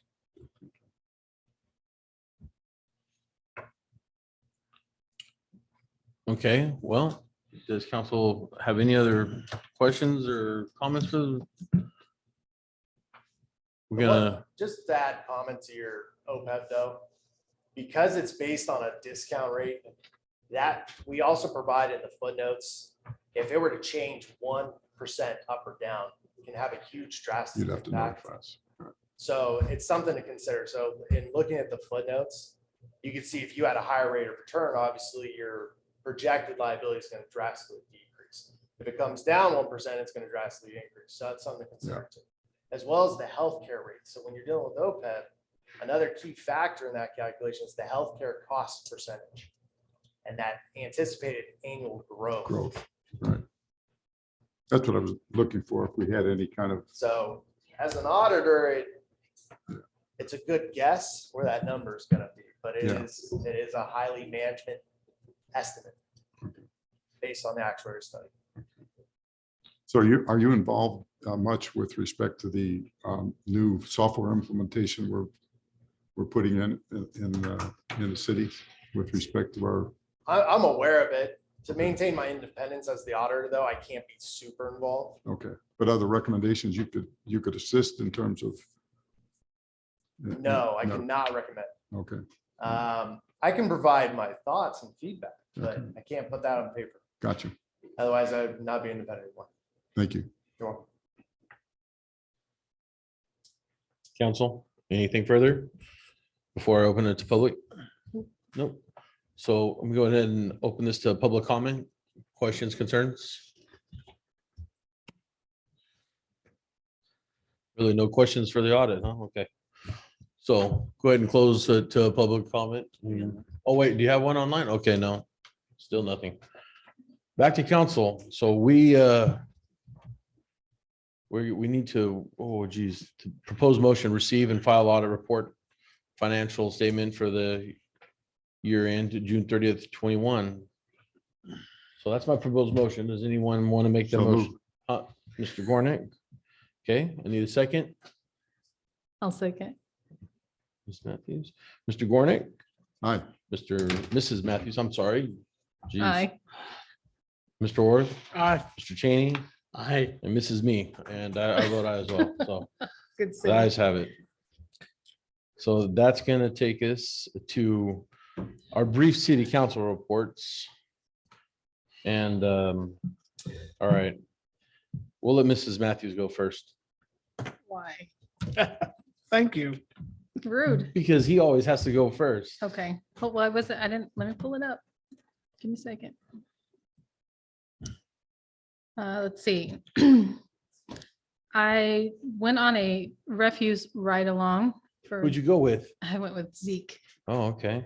It was interesting. And let me tell you, if you ever go on a refuse ride along, I suggest you take some Dramamine.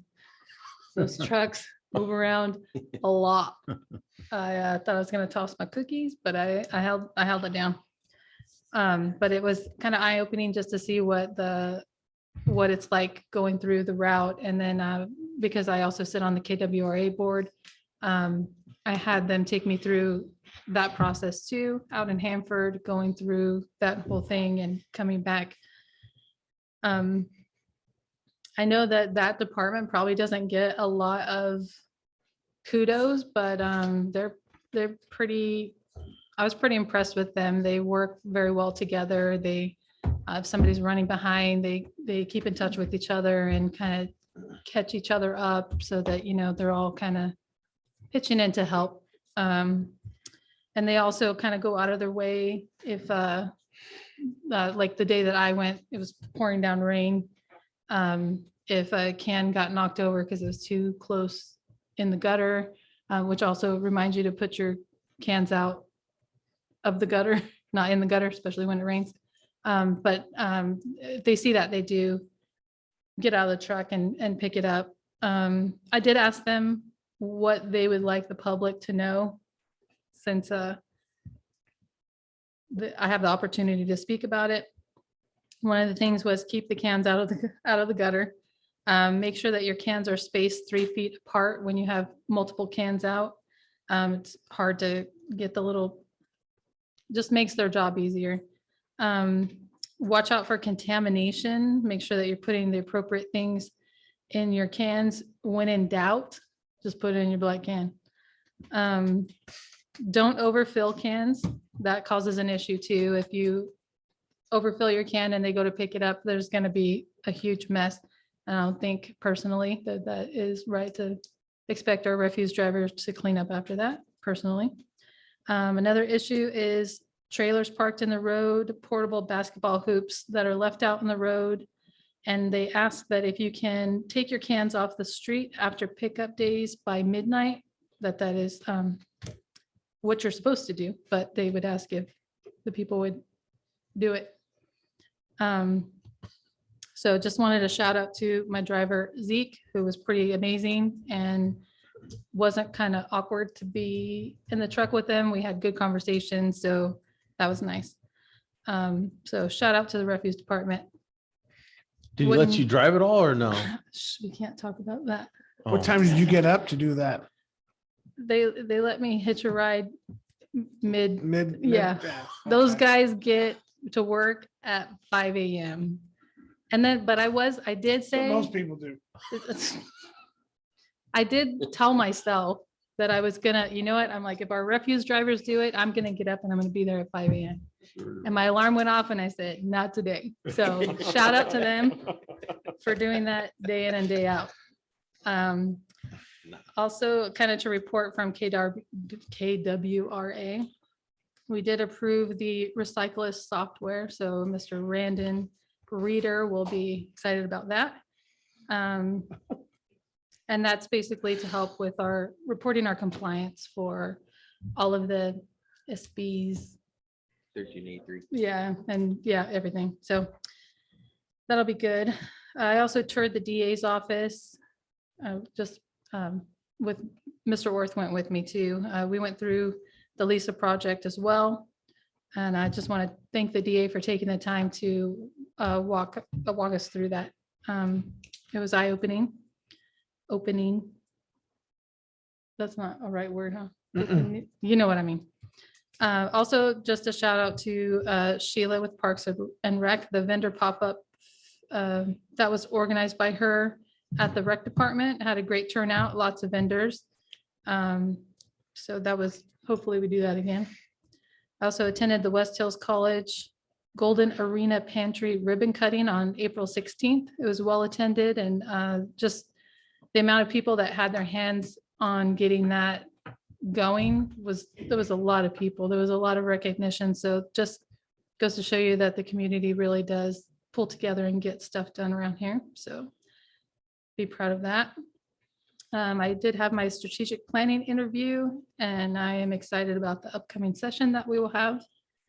And I also attended a Cal Cities webinar, which was basically potential SBs and ABs coming down the pipeline. It was kind of interesting. Some of them look promising and some of them not so much, but we'll just see what happens. But That's pretty much it. That's it? Oh, I okay. mean, I could go on I'm kidding. if you want. No, I'm just kidding. No. So on to the next. Mr. Cheney, what have you to say? I just appreciate all the city workers, everything that they do in every department. They do an excellent job. And the request portion of this area, I should have done earlier when I met with the city manager, but I would request from the city staff that we, or that I provided with the job duties and responsibilities of the community service officer at the police, within the police department. Other than that, I'll keep it nice and short. Okay, thank you, Mr. Cheney. Mr. Gornick? Yeah, a couple items. I just want to thank the city manager. The recognition for Ernie Smith, I think, was really a neat one in terms of what we've done. Thank you, Mayor, for including me in that as well. And also thank you to Peoples for their contribution to the city, and to recognize some of the organizations that we have. I think it's really a kind of a neat thing to do. I'm aware that I think we've had some conversations here about the federal money that we were getting for COVID, and I think we were allotted like 6 million or something like that, and we got 3 million. And I have a friend who told me that looks like the rest of the money is not going to come. They're going to repurpose it for additional COVID money, vaccines, things like that. So keep your ears and eyes open to that. So I thought that was very interesting. I hope at our retreat, one of the topics that we could talk about is our housing codes that we don't adhere to, that we allow developers to come in and put in smaller lots than what we want to have, things like that, and why we do it or change them. And then some big issues going on in Kern County or Kings County right now, I guess Kern too, but starting in Kings with respect to water. And special meeting at the county yesterday with respect to emergency declarations. And at the GSA, the groundwater agency is going to be looking at this issue quite differently. We have some remediation to do on our plan. Should be done at our next meeting, but it will have an impact on Lemoore as well and the rest of Kings County. So keep you posted on that. That's it. Thank you. Thank you, Mr. Gornick. Mr. Ward? I'd like to reiterate what Mr. Gornick said about Peoples. They really opened their checking account and helped out a lot of good people here. And that was awesome to see that. I did too, like Mrs. Matthews said, went to the Lisa project in the district attorney's office. And if anyone's never done that, you should do it. But bring a handkerchief, Kleenex, whatever. It makes you see what the victims go through. And it's awe-inspiring. And my understanding, there's only 2 of them in the state of California. We have 1 of them. They did a lot of stuff to get it. It shows what officers go through, what the victims go through. It's an interesting process. I too sat on a commission with Kings County Area Rural Transit. The Nevada, I do believe it's Nevada, and 41 bridge replacement. They put it on hold. They moved it back, actually. It was supposed to start this September. They moved it back to September 2023, and that road will be closed, 41 to the coast. Caltrans says this is the next step. September 2023 to March 2024. There will be a nice little detour for us all the way 198 to I-5 to Kettleman City, back onto 41. And that is almost a year project. That's a long time. The 41 Excelsior north to Fresno County, they've approved funds for that widening project, supposedly. They're saying that will come about, they're saying June of 2024. So we'll see. We'll hold our breath. Like to thank all the city staff, everything you guys do. You guys work hard. The police, the fire, everything to keep us safe. And I too are looking forward to the strategic goal planning session so we can look at a lot of things. I'm good. You good? Okay, so we're gonna take a brief break from the brief city council reports because Mr. Olson has something to say because he's not a council member. I forgot to mention earlier that we are tentatively scheduled for the retreat or for the study session on goals and initiatives for May 9th, the day after Mother's Day. So if you haven't received or haven't read the email or the text yet, May 9th, we're asking council to get together for the day. All right. Back to brief council reports. So I'm last. I get to go last today, like always. So if you guys remember, Mr. Matthews here was talking about Zeke from the refuse department. Well, I knew she was going to go for a ride with this guy, and I told him I'd give him $100 if he could make her sick and throw up. And I didn't throw up. so yeah, I didn't have to pay Zeke. So that was kind of refreshing. Dr. Ernie Smith, it was really cool to be a part of that. And Mr. Warnick, yes, I knew you guys were friends. And even though I read his thing, I'd like to let you present it. I thought that was going to be a fun thing for the both of you guys. Peoples, I couldn't thank them enough. I told them in person, I wish they would have been here. I thought they were going to be here. Nathan, they're in town on Tuesdays, no? They are there. They So- sent their delegate. So, Farmer Dan. so they've sent Farmer Dan. It was good to see Farmer Dan. I'd also like to thank Parks and Rec. I don't know if you guys have noticed out front of our council chambers, you can actually see the place. Yep. I thought that's what was preventing so many people from showing up. And obviously, since they chopped down the tree and everything, they got a lot of these seats filled tonight. So that was nice. The other thing I would like to mention, Chief, I can't believe you didn't say nothing about Mr. Henderson. Yeah, so I went to the Battle of the Badge and one of our very own officers, Officer Henderson, is he Sergeant Henderson? I know him as JP, John Paul. Yeah, he got in the ring. Hey, bless his heart, because after watching that, no, not me. But he did it. He got in that ring and that guy looked like a professional, man. The way he was moving and sting like in a bee or whatever, however you say it. And he won his fight. It's 3 rounds. What are they? 2-minute rounds? Man, that was intense. And John Paul did really good. So big shout out to Mr. Sergeant Henderson.